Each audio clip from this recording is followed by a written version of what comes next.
ตอนจะโดดหัวเนาะแม่ไปกระบอกเลยกองตอนจะอยู่ปุ๊บ ก็ไปหาเจ้าเขาอยู่ป่าอ้อยพุ่น เออ ตอน ข้อยจื้อแต่เบ้า เบาลีบ่ เบ้าเบ้าลี่จื้ออยู่แล้ว มันบ้าไปจังอายเรานะ บ่บอส นั่นแหละข้อยจื้อแต่ผู้นั้นตอนแรกเข้ามาหาข้อยแห่งนี้ข้อยจื้ออยู่ซ้ายแล้วว่าเจ้าไปชวนอ้อยข้อยว่า บ่ต้าก็คนยังบ่จื้อมานี่ อืม อืม ค่อยมานี่ ค่อยมานี่มันอย่างเรามักเอารถมาส่งค่อยเดี๋ยวพ้นรถกระบะวิโก้เราแหละ โดย ค่อยจื้อตัวนั้นตัวนี้ค่อยเราไปจื้อ ก็คือว่ายายสิได้เฮือนใหม่ซะบ่หรือจังไดเดี๋ยวนี้ ว่านั่น ตาม แหละ ข่าวหั่นเด้ โดย อ่า เพิ่นว่าสิปลุกให้ต่ำๆนะเจตุลีเพิ่นว่าสิปลุกให้ต่ำยังขึ้นยาก แล้วเฮือนนางแต่นี่บ่ โดยนี่บ่เพิ่นสิปลุกนี่แหละ โอ้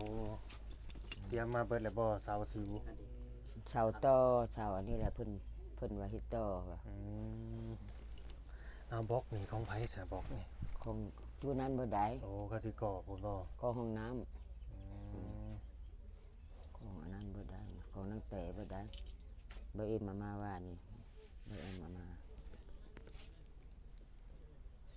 เพื่อสิได้เฮือนใหม่แล้วก็ดีใจนำหั่นแหละเนาะ นี่ได้ก็ยากคะแนนเพิ่นปลูกให้ โดย อืม มันก็สิ อันนี้พี่สังลมพัดมันคุ้ยแล้วนี่ เอ๊ะเอ้าอิหยังก็ไม่เฮ็ดหยังก็อันน่ะ อันนี้บ่เขียงบ่เวียง โอ้เคียงบ่อันน่ะ โดย เติม บ่ได้มีเขียงมีเพียงในนี้ก็ เขียงกับบ่มีเนาะ บ่มีนะ ทันหันแล้วนะ คะแนนบ่ได้มี เป็ เพีย น ง ได้พายุเข้ามาฝนตกมันบ่อนั่นฝน เปียกเบิดเทพ เอ้า ตาก เปียก เป็น บ่ เบิด อันนี้กระตุนั่นนี่ก็เปียกดิ ฟ้าตัวเปียกเบิดมันลงตามเส้นตามอันน่ะ มันเข้าในใดเนาะ เจ้าเบิ่งเนี่ยทางเทิง ลมหมดแห้งบ่ แห้งอยู่ลมหยุด อยู่บ้านเนาะพายุเข้าหลังคาคนไป โอ้ยอันนี้ก็ ไปหมด นบว่าซื่อๆดอก ใส่มันหลังเลยแหละ เด็กน้อยมื้อนี้ก็จนเขาอยู่บ่ได้แต่ล่างเขาจนแรงขึ้นเทิงเขายันตุ้มหักนอนคดอยู่หั่นแหละก็บ่ทิ้งนะ ยังเหลืออยู่บ่ อ่า ยังเหลืออยู่บ่มาน้ำหลัง โดย อ่า ตู้อันนี้ก็ตู้อัน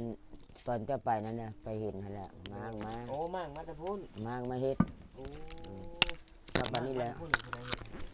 อันผู้มือกุดนี่เด้ โอ้ ผู้มือกุดนี่แหละ เลย ตู้จนมางมาแล้วก็กระเบื้องกว่าหาเนาะ ไม่เก้าเนาะ อ้าว พุ่นน่ะปวกกินเด้อ โอ้ยมันหักเบิดแล้วทั้งเทิงทั้งในหักเบิดแล้วเด้เบาลีขึ้นไปเบิ่งคักเบิดแล้วอันมันหักไปแล้วเลยสักนาทีแล้ว ล็อกข้างในบ่นี่เวลานอนกลางคืน มันมีกระแจโอ้ยคันข่าวจะเข้าสิย่างดึงนั่นสิได้ก็ได้ อ่า เขามันบ่ได้มีเพียง โอ้ยจักสิเข้าไปหยังเนาะ เขา ก็ ก็ ฮู้อยู่แล้วว่าเจ้า โอ้ย บ่มี เขาก็เบิ่งคือกันเนาะหลังบ้านที่หามื้อเจอได้มาก็มีคันข่าวจะเข้ามันสิย่างนี่พาที่หัวหั่นดิ ผ้าคิริวห่อทองบ่ใหญ่ บ่มี บ่มีบ่ บ่ชุดต่อผ้า อ๋อ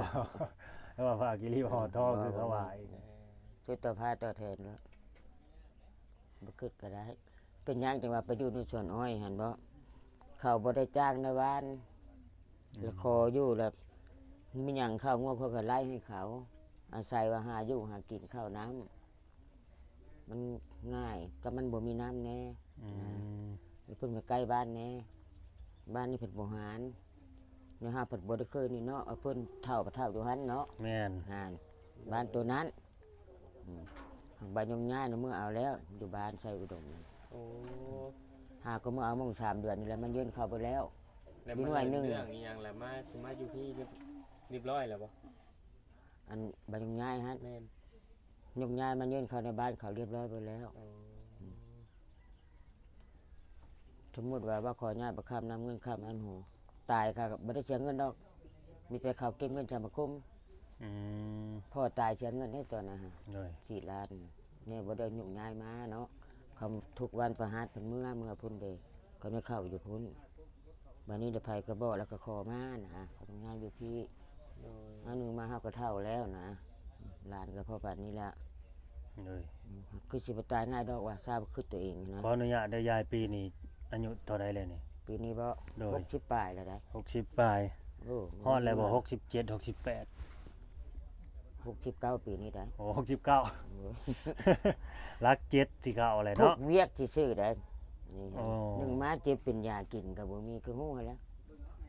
หาข้าวกินตลอดขอตลอด แม่น ยังซ้ำนี้ได้รุ่นน้องตายไปแล้วตายไปแล้ว อืม โดย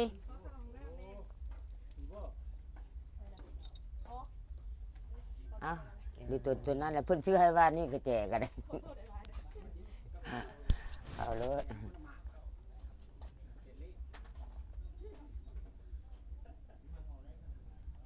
ขึ้นในใจเนี่ยโอ้ยเพิ่นปลุกอันนี้ให้ก็ดีใจเพราะได้แน่นได้หนานะเพราะได้อยู่ได้เช้า อันนี้เข้าไปก็บ่ได้ยามฮ้อนจนตาย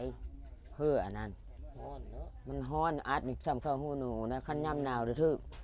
ยามหนาวบ่ห่มผ้าก็ได้ เพิ่นก็ตอกเฮาปิดเบิดเลย เอาเข้าอัดเบิ่งให้ เดิมป้าดาวคนยาสองมัน เบิ่งโลดเบิ่งโลดอ่า ฮ้อนเลยนี่มัน โอ้ย ต่ำอีกเนาะ จะฮ้อนจะเพียงแล้วจนตานี่จนรั่วเลยเท่าเดียวนี่เบิ่งหยังก็แบบบ่จะเห็นแต่เก้านี่เห็นแจ้งก็ไปจังมันฮ้อน ให้มาแล้วบ่จอย จักเลยถามก่อน บ่อึดแหละค่อยบ่ฮู้ได้ เดือนใหม่บ่ คือสิแม่น เนาะ แม่น ถามก่อน ขึ้นเฮือนก็ขึ้นแต่เช้าพุ่น ขึ้นแล้ว แต่เช้าพุ่นแห่จบเจือได้3โล4โลพุ่นแห่น่ะ คนหลายเติบเลยเนาะตอนขึ้นเนาะมาแห่น่ะเนาะ หลายให้แล้วผู้เฒ่าผู้โอ โดย แล้วก็มีภาพมีพิมพ์นอนอยู่ในบ่อนอีกพี่สัง โอ้ หลายแนวครบเบิดพายถุงพาย จัดเต็มพิธีโลดตามพิธีเลยเนาะ เต็มที่เลย แล้วก็แบบนั้นแล้วเขาก็เรียบร้อยแล้วก็ผูกแขนแล้วก็เมื่อนะย่างตู้น้อยเขาไปกินดองเด้ ลุงป้าเพิ่นก็มาบ่ พา น้องแต่ ผู้ใดลูกปลา ลุงกับป้าอันนี้ สิเห็นผู้ใด เอาบ่ได้มาซะบ่ใหญ่ บ่ได้เห็นผู้ใดมา หรือว่าน้องแต่บ่ได้บอกเพิ่นบ่หรือจังไดเนาะ บ่ได้เห็นผู้ใดมานะอีตุกอีติกบ่มีไผมามันก็สิบอกว่ามันโทรอยู่เขาคงบ่มา แต่มันโทรอยู่เขาคงบ่มามีแต่อ้ายมันนี่แหละบักโอยนี่แหละบักตัวอยู่ไกลนี่ โดย เท่านั้นล่ะ ป้านี่ยังเป็นบุญของเขาเลยเนาะแบบว่าพี่น้องบ้านเมืองบ่ได้ทิ่มเนาะ บ่เขาบ่ทิ่ม ลูกเขาเจ้ายังมาแบบ อืม มาขับมาคูนนำหั่นน่ะ ซ้ำได้มี จำ แต่ ได้ ผู้ แล้ว เฒ่า บัด ผู้โอ โดย มาคำมาคูณมาเพียงเท่านั้นกระซับนี้แล้วเพิ่นช่วยก็ได้นะ แม่น อืมบุญเขาหลาย เป็นบุญของเขา อืม สิแล้วคนเฮาเนาะ บุญแม่มั เป็น น หั้ บุ น ญ แล้ว แข่งวาสนา บุ นี่ ญแม่เลยอันนั้นแต่แม่ย่างกันเนาะ แม่น แม่น บุญแม่มาต่อลูกๆเนาะ แม่น บุญแม่นนน้ำส่งมาให้ลูกๆอีกบาทนี่ สาธุตัวเองเขาได้เขามีแน่ยังว่า ตอนแม่ตายก็เห็นอุ้มน้องนะผู้ใดกันนะเนาะแอวแล้วคนแข็งเนาะนั่นไอ้น้องนะ อยู่ไทยเพิ่นก็สองคนน้องมันว่าถามว่านี่เด้อยากมาน้อง อยากมาอยู่บ่ อยากมาได้ น้องติ๊ก มิกกับ มิก มิก เพิ่น กับติ๊ก ติ๊กเนาะ ติ๊ก ตัวน้อยนี่ผู้หญิงเด้ ตุ๊กอยู่โนนสัน ตุกแล้วได้ลูกแล้ว โดย ผู้ชายผู้เดียวตัวอ้ายหมู่เนี่ยทินตอนแม่มันตายนะ ตัวเองลดสังเวชเลยนะคือจะชีวิตตัวเองอะนะ โดย ก่อนสิทิ่มเขาบ่ได้ คือจะบ่มีแม่คาดแม่มันลดต่างกันแท้นะ เฮาก็ อืม เฮาก็เบิ่งเขาได้แต่บอกเขาแหล้ว แม่น ใดๆมันบ่ถือบ่ต้องเนาะก็สิไปเว้าเกินอาที่เฮาก็บ่ได้ แห้งหูบอกเขาธรรมดา โดยกันเขาสวนมาเจ้าง่ายหลังเลยใหญ่ อืม อันเอาเกินเขาสวนมาเจ้าง่ายหลังทึมเลยเด้ บ่ได้นั่นบอกธรรมดาแต่บอกเขาว่าดีน้ำกันสิโตจะพิดที่เลวกันอายเขาบ้านเมืองบ่ทานหาจะไปว่าเกินเฮาบ่แม่นแม่เขาเฮาก็ฮู้แต่ลูกตัวเองยังบอกบ่ได้มันล่ะว่า คิดซ้ำนั่นแหละคิดแค่นั้นแหละ โอ้ยแล้วพ่อว่าเรา โดยเจ้าคิดซ้ำนั่นแหละ เนาะ โดย เพิ่นบอกโดยหักบ่ว่า อืม บ่หันว่าเขาหลายเด็กน้อยคนมื้อนี้ยังว่าอยู่ถ้าสิไปบอกเขาให้เขาช่างเพียงเฮาก็เท่าอันนี้เลยเนาะจะให้หมู่สอนงอกเพียงแม่นล่ะว่า โดย 6 70เลยบอกอยู่ดอกทางบอกไปซั่นแล้ว บ่มียามาไหลบ่หมดเนี่ยแดงอันนี้คือว่าให้มันเฮ็ดไข้ ค่าคู่มื้อน้ำฮ้อนต้มลวกคู่มื้ โอ้ยมันก็บ่อยู่เลยอันนั้นน้ำฮอดเอาอั จั น ก น่ะ หมดแดงจักปว ฟู ด ดีดานน่ะ ทั้งเทิงทั้งเต็มอยู่ฮะ ฟูดีดานน่ะเจะรู้จักบ่ หันไม้ข้างไม้เพียงปวกโอ้บ่อยู่ ฟูดีดานน่ะมาเทนี่พวกคือกันเลยเจ้าเทรอบต้นเสาหั่นมันก็แตกหนี้ไปเลยแหละ มันบ่ได้เป็นตาอยู่แล้วนั่นเถิงนอนก็บ่ได้กลางคืนหมด ตามกว่าทิ้งก็ทิ้ง หมดอันนี้บ่ หมดอันนี้แล้ว อ๋อ ทิ้งมันได้ผีได้เธอกระทึกหายมันอยู่ เพราะดาฮอดผีติทิ้ง มันว่าผีเป็นหมดนี่อาจจะมันสิได้ หมอนี่แหละแห่งสิเห็นดูเนาะหมอไปดูบ่ทิ้ง มันบ่จักฮอดผี บ่จักช้ำ สิจักย่านสั่ง ไปทิ้งดูผิว ก็ได้วัดเอาไปเข็นจังหยังจนครูบาเพิ่นใส่อันชื่อให้กระทิงจังได้ไข่มานี่เพิ่นว่ากระทิงแล้วมันชนหมู่มันแพ้หมู่เพิ่นว่าเอาเนาะ เอานั่นนี่เนาะก็ฮ้อนเอา โอ้ยฮ้อนอีหลีได้อยู่ในนี้ ถาม อันนี้ ถาม โอ้ยมื้อนี้อันมันยังเย็นดอกซ้ํนี้นะวาง5 6 7มื้อขึ้นหลังอันจนตายตัวนี้ตกมาได้ โอ้ย ตกหนัก โอ้ย ไอ้บ่ พาไปเนี่ยนะ สิเป็นอันอื่นค่อยจนบ่เห็นหุ่งพุ่นสิว่าเพิ่นมันแดดให้แพ้แสงตา เรือนหมดแล้ว อืม มันยัง ใครแน่ แม่ต้องคนยังกับ มันเย็นแน่มันชุ่มเนี่ย เจ้า อา ไว้ กาศ เจ้ามัน เบิด ไปนั้นผ้าลานย่างสิเว้าพี่ซะ เป็นมือนี่สิยายเห็นแม่ แต่มาอยู่นี่บ่ได้เฮ็ดเพียงมื้อใดเพิ่นบ่มีเวียแล้วก็ลงมาหาเฮ็ดหอน โอ้ หาขาย เฮ็ด โดย หาดูหายา หาเครียดหน่อไม้หน่อมันนั่นแหละ ไม่น้ำมัน แต่ก็มันนี่แหละ พักหักน้ำไม้ไปขายไปยังแม่ได้หลาย พักนี่หลายก็ขายได้น้อยกิน เกลือ บ่ว่าดอกลงลายบ่ว่าดอกลงลายเท่า20เท่า30 ไปสิเป็นนัว เพิ่นซื้อยากินบ่เว้าเป็นงัวน่ะ ยาเนี่ยยาย ยาปลาร้านี่แล้วก็ยาอะม็อกกินแล้วมันอันนี้ได้มันต้านอันนี้นี่บ่ได้กินเป็นเดือนแล้วมันจึงขึ้นเบิด เป็น นี่ ยังมือเลยยาย อันนี้บ่อันไปล้างถ้วยอยู่ห้าน เสียวๆอยู่ ผู้ชาบริการห้านในติ๊กเจติ๊กเขาเราให้ทอดนั้นมันลดพงใช่นี่ นี่หมดแนวใด น้ำมันบอก เขาหาอาชีพพันล้างถ้วยเดือน600,000 เดือนหนึ่ง600,000 โดยเขาลดให้นั่นได้ทอดมันใช่เอาออกตู้แช่เด้กันบ่ฮู้เนาะเนี่ยเขาบ่บอกบัดนี้แหละ 1,000 บาท เดือน600,000กีบนะ ยังมาถึง1,000 บาทชัก บ่จนสิตายมันพงใส่เขาเราบ่ได้พาไปเป้าเนี่ยบ่ฮู้ เออ เอาละพาไปห้องหมอเลยนี่ไปห้องหมอเขาก็เบิดหลายเติบได้ใน10 ปีขึ้นหลังเลยพอดี10 ปีแล้วเบิด3-4 ล้านพอได้เห็นเขาก็ลุก ยากแท้ แต่ตอนกระทิงยังน้อยๆกระทิงได้6-7 เดือนนี่แหละตอนนั้นไปรับจ้างพ่อเลยเป็นผู้เอาแม่เลยไปหารับจ้างเอานมเลี้ยงลูกเลี้ยงหลานอันนี้แหละถูกได้ในว่าชีวิตนี่ พอได้หลานมาอยู่น้ำเนาะยายเนาะ ได้ บ่ได้ปากของออมแอมอยู่บ่เงา ใครเนี่ยไปป้าไปดอกมันใหญ่ขึ้นในรายย่ามันคะแนนมันใหญ่นะกล้าว่ามันใหญ่ดีกะผู้แรกไปภาคน้ำยาพระทมถือกันกับยาพระทมได้จ้ะเพิ่นนี่ก็ฮู้ดอก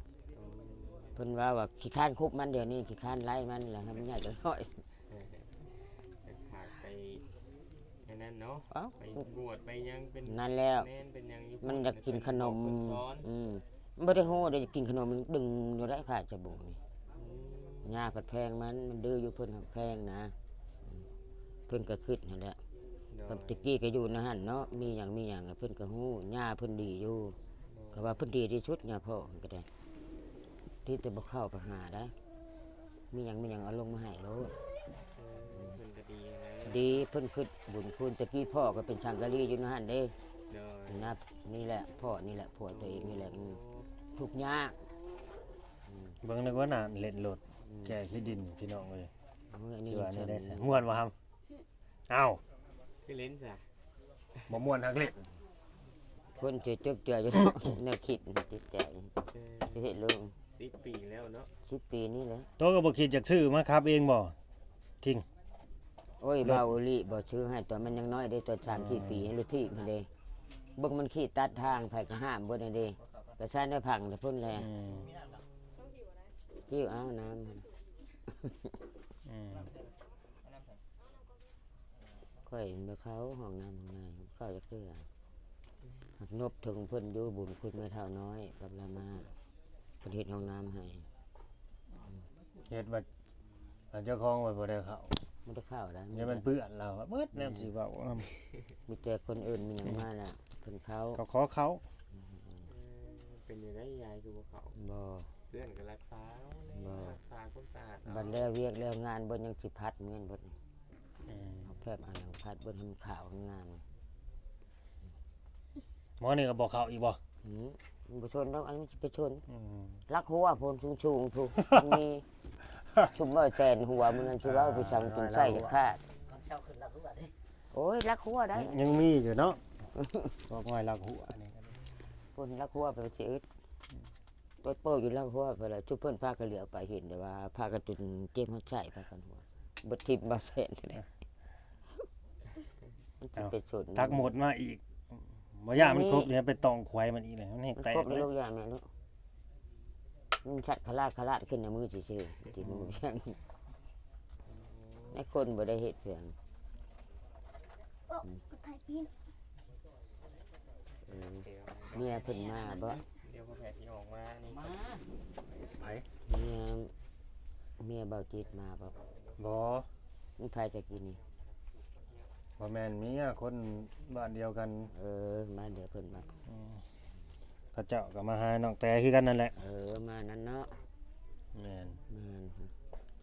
โอเคพี่น้องไว้เนาะก็ตามนั่นแหละก็ดีใจนำยายเพิ่น โดย สิได้เฮือนได้ซ่านในหลังจากที่แล้วเงินน้องแต่นี่ก็เพิ่นน่าสิลงมือเนาะเฮ็ดของเจ้าต่ออัน แม่ นั้น น ประมาณนั้นแหละ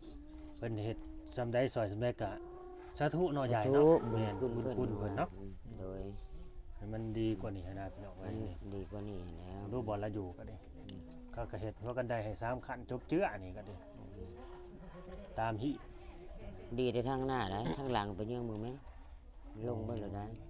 ผ่าแผล ข้างหลังมันผุเบิดบ่ ผู้เบิดได้มันจะต่อดีแต่ทางนี้ซื่อๆได้ โอ้ มันน้ำท่วมแล้วคือดินจนโยกพุ่นแล้วมันอันนี้มันน้ำไหลไป น้ำวางฝนตกนี่บ่ น้ำเบิดประเทศนี่แหละน้ำฝนสิอยู่ไปได้ในดินไฮนาเบิดทิพย์อันนี้ มื้อฝนตกน่ะนั่นวงกบเขาก็ไว้ในนี่บ่ใหญ่ ไว้ในนี่นะ น้ำบ่ท่วมมันบ่ซะ มันก็ท่วมอยู่ อืม ตะลุ่มก็คือดินนี่เด้ ถ่ายฮัลโหล คันยามมันหันพี่แล้วพี่ได้ยามมัน โอ้ขั้นที่สองพี่โลด ขันที่นี่รู้แล้ว ปาทู ก็แนวดินไฮนามันมันเบิดเลยนะทิพย์อันนี้รถเข้าบ่ได้เลย แม่น คันยามนั่นน่ะ มันล่มเนาะ มันล่มรถเข้าบ่ได้เบิ่งหน้าเพิ่นลูกหน้าคือเด้ อาบอยู่บ่น้ำนะครับแต่ละมื้อน่ะ อาบน้ำ ตาทิ้ง อาบ อาบเนาะ เมื่ออาบเดี๋ยวเพิ่นบ้านน้อย โอ้ โตรถชะผมบอกให้ชูบมันบ่ชูบนี่ชูบบ่ได้แม่ไปชูบบ่ได้เดี๋ยวเจ็บแขนชูบนั่นหลายก็ได้ปวดประดงนี่แล้ว เมื่ออาบเดี๋ยวเพิ่น จะกินยาประจำบ่ กินประจำมันบ่มียาประดงหั้นนะ อืมเขาว่าเป็นประดงหยัง ประดงเข้าข้อ สาวฟาดนั่นเดียวเลย กินไก่กินหยังพิษเบิดแล้วอึ่งเองนี่นอนก็บ่ได้ กินบ่ได้เลยเนาะ กินบ่ได้ ไก่ น้ำ ก็ ข้อ พิษ น้ำข้อนี่โอ้ยพิษเบิดแบบนั้น ไก่อึ่งหมูกินได้บ่หมู ได้หมูปลาดุกมันก็กินก็จะพิษตุ่มปลาดุก อืม กินแล้วเจ็บ แบบมีเงี่ยงอะนะ ของมีอย่างนี่กินบ่ได้อีก แม่นปลาทอกปลาทูเลยกินได้ อืม หมูบ่พิษหมูแม่นช่างโลกอะนะหามาหยังเจาะเพิ่นน่ะเบิ่งแน่หัวหางเพิ่น สิกินน้ำตัวกันน้ำก็มีแต่หมดแท้นี่ บ่แม่นมันเอาน้ำเคี่ยวไปไว้เทิง อ๋ หัวมันน อ อน สันพ่อน้ำหวานน้ำหวานนั่นแหละน้ำแดงบ่อนี่หรือน้ำมันเป๊ปซี่ มันเปล่าเช้านี้ได้บ่เวียกบอกเด้ หมดก็เลยขึ้นนั่นแหละนี่เนาะ เอามันก็ขึ้น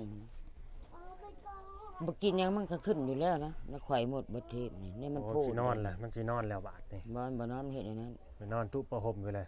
แนวนั้น พออยู่แต่ยามมะนาวเขาแล้วเนาะนี่ น้ำนาแล้วทึกอัดตัวข้าวเดี๋ยวโอ้ยมีแห้งโลด ฮอนๆแบบนี้โอ้โก้ โอ้ยที่เข้าได้ ใจอยากรู้จะขาดไปแล้ว พวกอันนั้นเขาเข้าไปเบิ่งเบิดแล้วนะครับก็ไปยืนถ่ายอยู่อย่างบ่ไหวเพื่อใดก็เลย เบิ่งข้างในเจ้าครับบ่ เบิ่งทางใน ไว้แล้วมันอบเนาะ มันอบมันฮ้อน อ่ะบัดนี้ก็สิได้จบคลิปไว้ซำนี้แหละพี่น้องเอ้ย โดย เนาะ ได้ก็สู้ๆได้ยายเด้อ โดย เป็นกำลังใจให้เจ้าเนาะคอยมีผู้รักผู้ใหญ่เพิ่น